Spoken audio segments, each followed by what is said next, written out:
Atha Yoga Anushasanam. Namaste. Welcome to Unravel the Thread, a podcast for people who want to apply the Yoga Sutras to yoga practice and to life today. Available online at www.unravelthethread.com. I am Ruben Vasquez, your companion on this journey of exploration.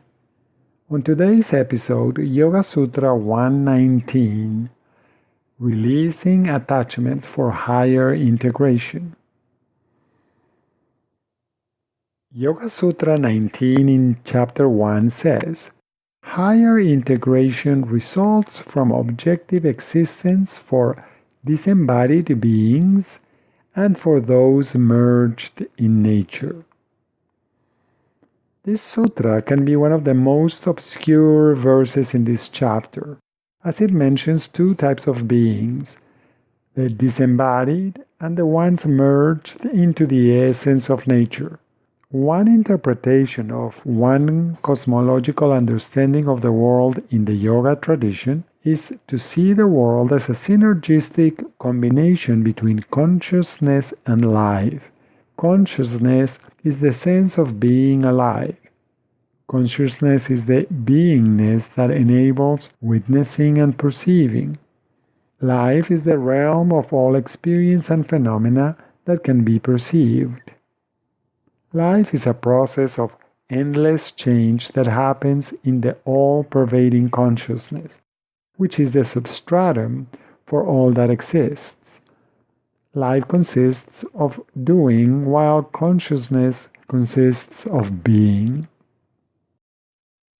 Keeping these ideas in mind, the sutra presents two additional ways of reaching the higher level of objectless integration presented in Sutra 118.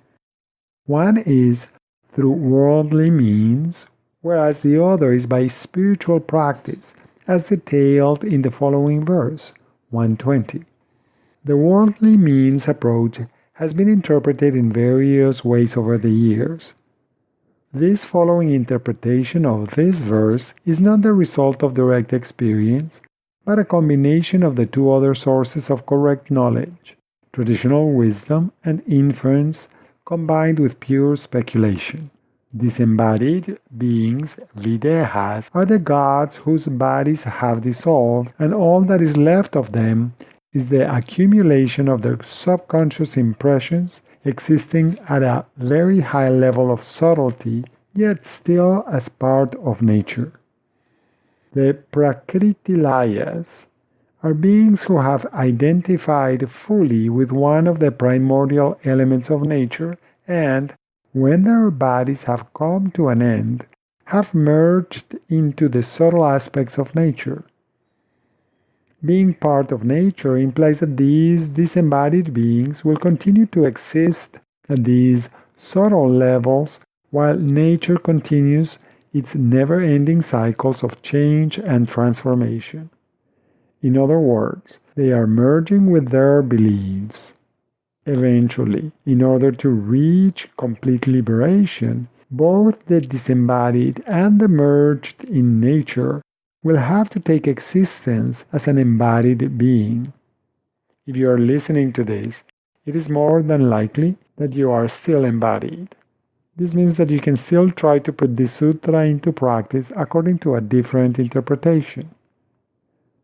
A more practical way of interpreting this sutra is to see disembodiment as a way to release all identification with your body and with your ways of being. Practices such as yoga nidra and meditation on very subtle focal objects may facilitate gradual release of awareness of the different layers of your body from the most external until you experience directly the subtlest aspect of yourself, your own awareness. In the state of yoga nidra and in meditation, you can effectively release body identification. One notion that is important here is that being attached to your preferences will keep you from moving to higher levels of integration. It may also be possible to explore the experience of disembodiment by using a flotation tank. Also known as a sensory deprivation tank, it is a tank where you can float effortlessly due to Epsom salt dissolved in body temperature water.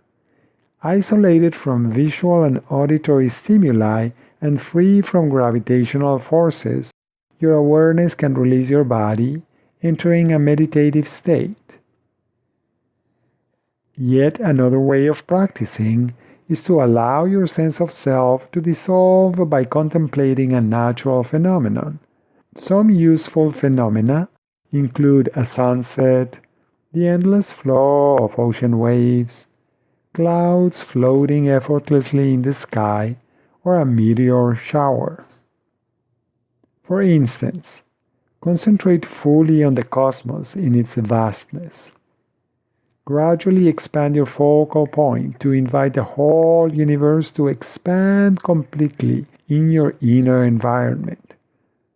Let go of your awareness of your own physical boundaries and allow your sense of self and associated processes to disappear. Keep releasing until eventually there is not even the sense of I. Remain open so that all that you experience is your pure awareness. What happens when you try these techniques? Can these practices offer you a different perspective and perhaps even a way to reevaluate some of your attitudes and preferences? Can some of the inner stillness you experience be carried into your activities in the world? Even if the experience does not produce a deeper sense of inner peace or integration, can it assist you in highlighting some of your current ways of being that are preventing a deeper experience of your awareness? As usual, one more way of exploring the meaning of this sutra is by chanting it. You can choose to chant it in its traditional form, with some of the words coming together. Bhava pratyayo videha prakritilayanam. Another option is to chant each word in the sutra individually.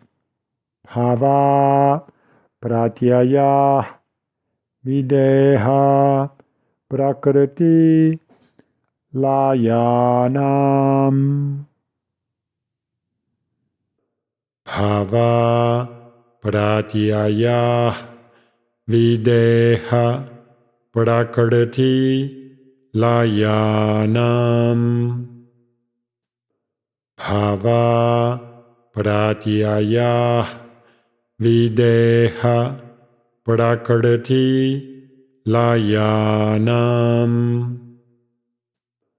Bhava pratyaya videha prakriti layanam. Bhava pratyaya videha prakriti layanam. Bhava pratyaya videha prakriti layanam.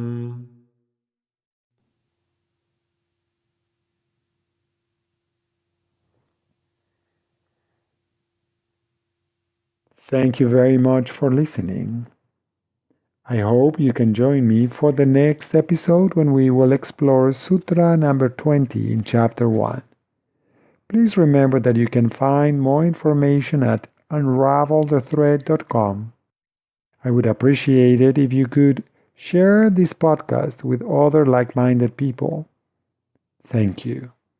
Until next time, Namaste.